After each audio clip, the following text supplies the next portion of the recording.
Times network ద్వారా గుర్తించబడ్డ India's number 1 varicose veins hospital Avis ని సంప్రదించండి. ఈరోజు మనతో పాటు హైకోర్టు అడ్వకేట్ రవీంద్రనాథ్ గారు ఉన్నారు. సో వారిని అడిగి ఈ సంజయ్ రాయ్ విషయంలో డీటెయిల్స్ అసలు ఏం జరిగింది ఏంటి అనేది అడిగి తెలుసుకుందాం. Hello sir. హాయ్ అండి నాగరాజ్ గారు. సో కొత్తగా కొన్ని క్లిప్పింగ్స్ అయితే నేను చూస్తూ ఉన్నానండి. సంజయ్ రాయ్ విషయంలో సిబిఐ తరపున కొన్ని డీటెయిల్స్ బయటకు వచ్చాయి అనేటువంటిది. మనం పాలిగ్రఫీ టెస్ట్ అంటే ఏంటి, దానికి సంబంధించి ఏ విధంగా ఉంటుంది, దాన్ని సాక్ష్యంగా వాడుకుంటారా లేదా అని కూడా మనం ఒక వీడియో చేసాం.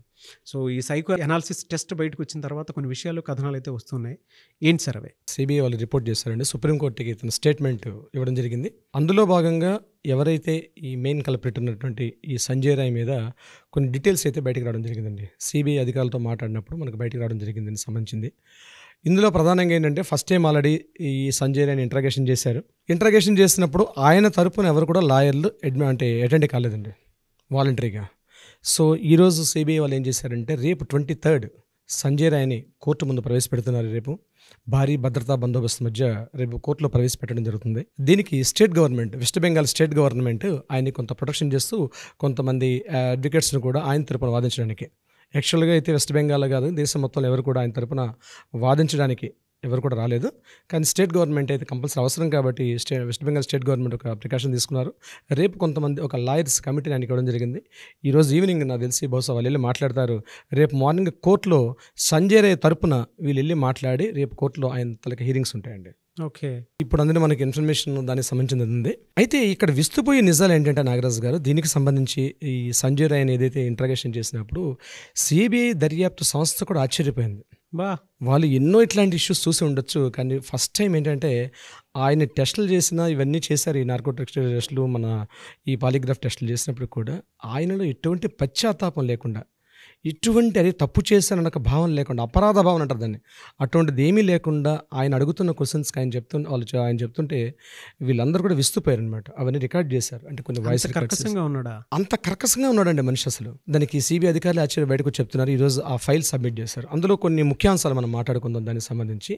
ఈ క్యాండిడేట్ ఎలా బిహేవ్ చేశారంటే ఆగస్ట్ 5th అనుకుంటాను, అతను ఖరగ్పూర్లో 7th బెటాలియన్లో ఉన్నటువంటి అక్కడ ఆయన అటెండ్ అయ్యాడు. ఒక పోలీస్ డిపార్ట్మెంట్ సంబంధించినటువంటి ఈ వర్క్షాప్ సంబంధించి అటెండ్ అయ్యాడు. అగైన్ అక్కడ నుంచి 8th మార్నింగ్ రావడం జరిగింది. 8th ఈవినింగ్ వరకు తిరిగాడు. సో అవన్నీ దట్ ఇస్ అ పర్సనల్ వాడు ఎక్కడ తిరిగాడు.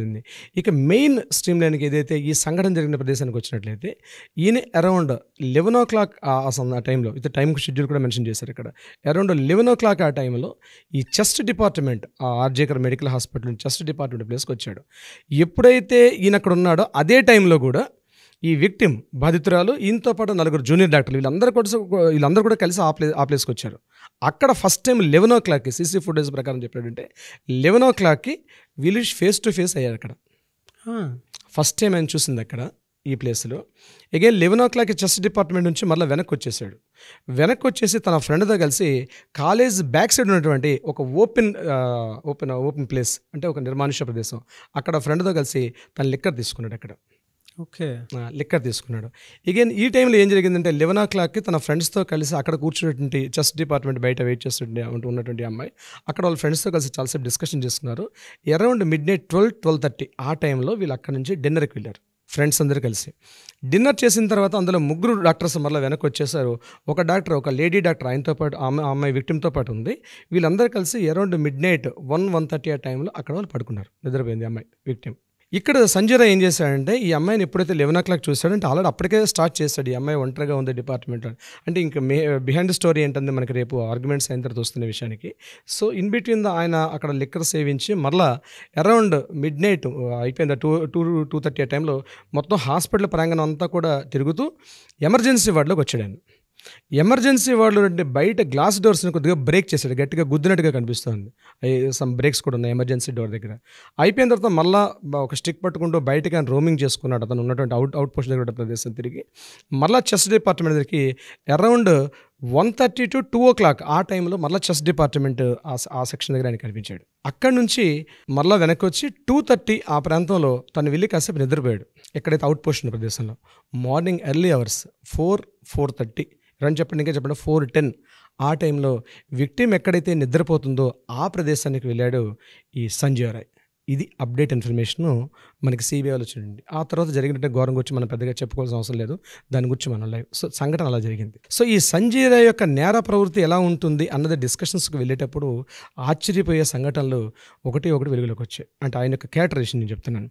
ఇతని సెక్స్ పర్వర్ట్ అన్న ఒక వర్డ్ని వాడారండి వాళ్ళు, సిబిఐ వాళ్ళది. ఓకే.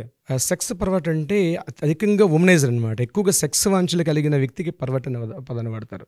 నెంబర్ 2, అధికంగా లిక్కర్ని సేవించే వ్యక్తిని కూడా. ఆయన పర్సనల్ దీంట్లో అయితే లిక్కరు అమ్మాయి లేనిదే ఆయన దాన్ని ఏమంటారంటే ఫుడ్ కూడా తింటాడు. ఫుడ్ కన్నా ముందు ప్రయారిటీస్ ఆయనకి ఇదే ఇంపార్టెంట్ ఆయనకి అక్కడ. ఇది చెప్పడం జరిగింది.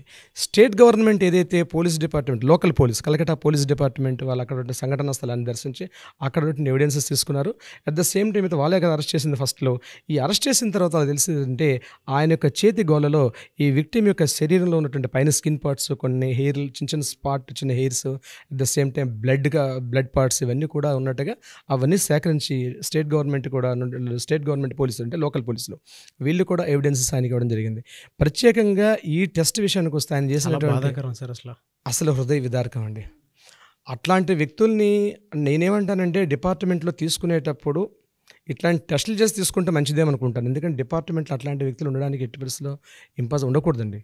ఇలాంటి దారుణాలు జరుగుతాయి అట్లాంటి వ్యక్తులు ఆ డిపార్ట్మెంట్ ఉండడం వల్ల. మళ్ళీ వాడొక సివిక్ వాలంటీర్, పేరుకి సివిక్ వాలంటీర్ అని చేసేది. ఇలాంటి దురదృష్ట సంఘటనలు ఇలా జరుగుతుంటాయి. వాళ్ళ పేరెంట్స్ని కూడా మాట్లాడారు. పేరెంట్స్తో మాట్లాడితే ఈయన యొక్క నేర ప్రవృత్తి ఇదే కాదు, ఆల్రెడీ ఇంతకు ముందు కూడా ఇట్లాంటి రేప్స్లో డైరెక్ట్గా పార్టిసిపేట్ చేశాడు ఆయన.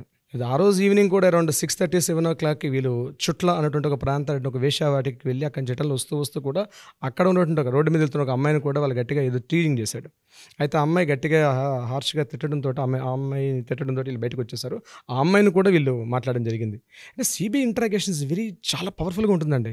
ఈచ్ అండ్ ఎవ్రీ కీ పాయింట్ని కూడా వాళ్ళు అబ్జర్వ్ చేస్తారు. సంజయ్ రాయ్ మీద కంప్లీట్ థరో రిపోర్ట్ నాకు తెలిసి ఆల్రెడీ కంప్లీట్ అయిపోయిందండి.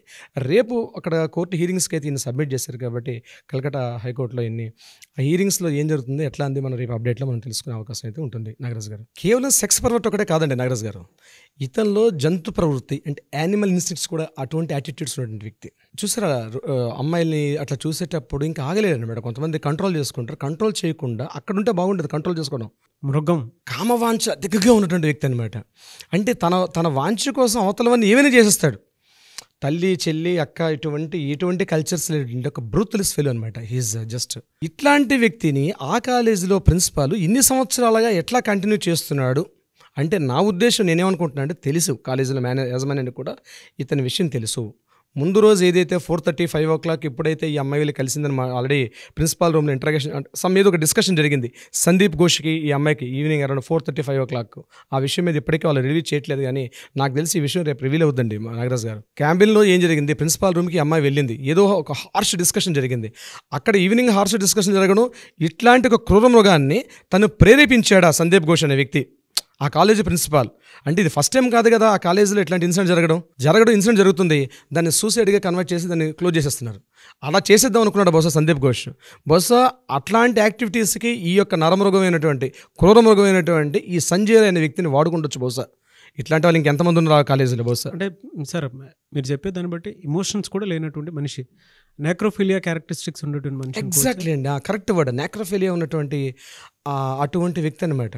బహుశా అది కూడా మనం అనుకున్నాం, అది రిపోర్ట్లో ఫైనల్ రిపోర్ట్ రివీల్ చేసినప్పుడు మనకు తెలుస్తుంది అది ఉందా లేదనే విషయం గురించి మనం మాట్లాడాలంటే. అంటే నెక్రోఫిలియా అంటే నేను చెప్పొచ్చు నాగరాజు గారు రివీల్ చేసే తెలుగులో?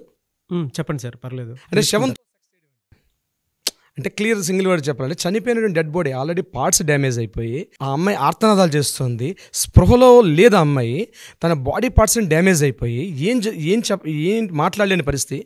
అట్లాంటి ఒక సిచ్యుయేషన్లో తనతో వెళ్ళి తన ఫిజికల్ లైంగికంగా తను పాల్గొనడం అన్నది అది దాన్ని నెక్రోఫిలియా అంటారు యాక్చువల్గా మనం బుక్లో చెప్పండి, డిక్షనరీ చెప్పాలంటే. అటువంటి కామవంచలు కలిగిన వ్యక్తి ఈ సంజయ్ రాయ్. ఎందుకంటే వాళ్ళు ఇంటరాగేషన్ చేస్తున్నటువంటి వ్యక్తులు చేస్తున్నప్పుడు అతనిలో కనీసం భయం కానీ ఒక పశ్చాత్తాపం కానీ ఒక అపరాధ భావన కానీ ఎటువంటి ఫీలింగ్స్ లేకుండా అతను డైరెక్ట్గా నన్ను ఉరితీస్తే ఉరితీయండి, నన్ను చంపిస్తే చంపేయండి, మీరేమేం చేసుకోండి, ఎస్ ఐఎమ్ రెడీ. అంటే ఈ టెర్రరిస్టులు ఉంటారు చూసారండి, ముఖ్యంగా ఈ ట్రైన్డ్ టెర్రరిస్టులు ఉంటారు, కాశ్మీర్ అంటే ఉగ్రవాద ప్రేరేపిత ఉంటారు అంటే ISIS టెర్రరిస్టులు వాళ్ళు ట్రైన్డ్ పీపుల్ అనమాట. ఒక ట్రైన్డ్ టెర్రరిస్ట్ ఎట్లయితే బిహేవ్ చేస్తాడో ఆ మాదిరి అట్లా ఆయన కూర్చొని చెప్తుంటే సిబిఐ ఆఫీసర్స్ వాళ్ళు ఒక్కొక్కరికి 30 years 40 years సర్వీస్ ఎక్స్పీరియన్స్ వాళ్ళు కూడా విస్తుపోతున్నాడు ఆయన చెప్తుంటే. అసలు నీకు ఆ అమ్మాయి రోజు చూస్తావు కదా కాలేజీలో, ఒక సిబిఐ ఆఫీసర్ ఒక క్వశ్చన్ వేసేయడానికి, నువ్వు రోజు చూస్తుంటే అమ్మాయిలే కదా, ఇట్లాంటి అమ్మాయిని చూస్తుంటావు, పర్టికులర్గా నువ్వు అమ్మాయి అలా ఎందుకు నీకు చేయాలనిపించింది అని క్వశ్చన్ వేసాడట సిబిఐ ఆఫీసర్. ఆ అమ్మాయి సింగిల్గా నిద్రపోతుంది ఆ ప్లేస్లో, నువ్వు ఎందుకు వెళ్ళి చేయాల్సి వచ్చింది అంటే నేను చేస్తాను అట్లానే అని చెప్తున్నాడు వాడు ధైర్యంగా. బట్ ఈ బాధితుడి చేతిలో ఎంతమంది అమ్మాయిలు బలైపోయారు ఆ కాలేజీలో, బయటికి చెప్పుకోలేకపోతున్నారు అమ్మాయిలు చాలా మంది.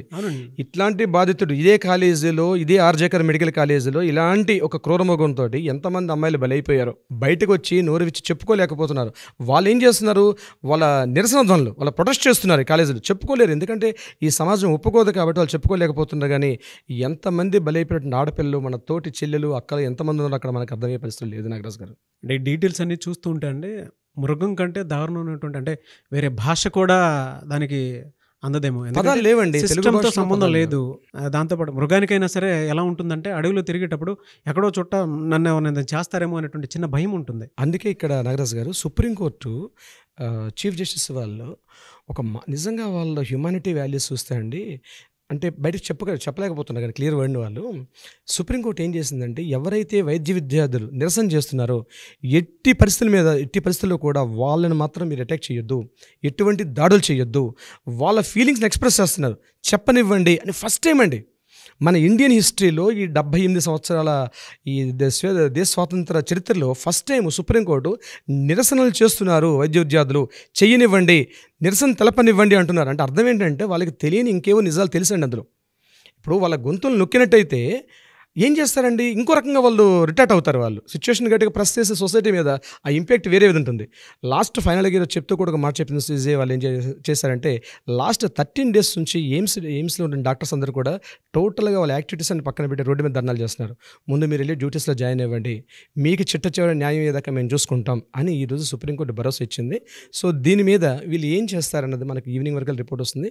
మనం అప్డేట్లోకి వెళ్తాం నాగరాజు గారు. యానిమల్ని మించినటువంటి బిహేవియర్ కనిపిస్తుంది అని చెప్పేసి ఎప్పుడైతే కోర్టు మాట్లాడటం జరిగిందో వాటి మీద మేము స్పందించడం జరిగింది. ఎందుకంటే ప్రతి ఒక్కరికి ఆ ఎమోషన్స్ ఎలా ఉన్నాయంటే అంత దారుణంగా ఉండేటువంటి మనుషులు కూడా ఉంటారా అని ఆశ్చర్యం కలిగించేలా ఉన్నాడు అనమాట అతను. కోర్టులో జరిగినటువంటి కొన్ని విషయాలే మేము మీతో డిస్కస్ చేసేది, ఇంకొన్ని బయటికి రానటువంటి విషయాలు కూడా కొన్ని ఉండుండొచ్చు. ఎందుకు అని అంటే ఎమోషన్స్ ఇంకా హై లెవెల్లో పెరుగుతూ ఉంటాయి మనకి. అలాంటి దారుణమైనటువంటి ఇన్సిడెంట్ ఇది. త్వరగా ఇన్సిడెంట్కి సంబంధించినటువంటి జస్టిస్ రావాలని మాత్రం కోరుకుందాము. ఈ అప్డేట్ ఏ విధంగా అనంటే మీరు ఇచ్చేటువంటిది సొసైటీలో ఇంకొకటి ఈ విధంగా జరగకూడదు. అట్ ద సేమ్ టైం ఇలాంటి మనుషులు మాత్రం మన కంటి ముందు కనిపించకుండా ఉండేలాగా జస్టిస్ జరగాలి అనేటువంటిదే ప్రధాన లక్ష్యంగా పెట్టుకుని ముందుకు వెళ్దాము. సో మీరు మాతో పాటు కామెంట్స్ రూపంలోనూ లేదంటే ఏ రూపంలో చూసుకున్నా కూడా మాకు డేటాను మాత్రం డెఫినెట్గా ఏది మంచి అనేది కూడా సజెస్ట్ చేస్తూ ఉండండి. నేవేస్ థ్యాంక్ యూ అండి. Thank you so much Ravindranath గారు. Thank you so much Nagaraj గారు.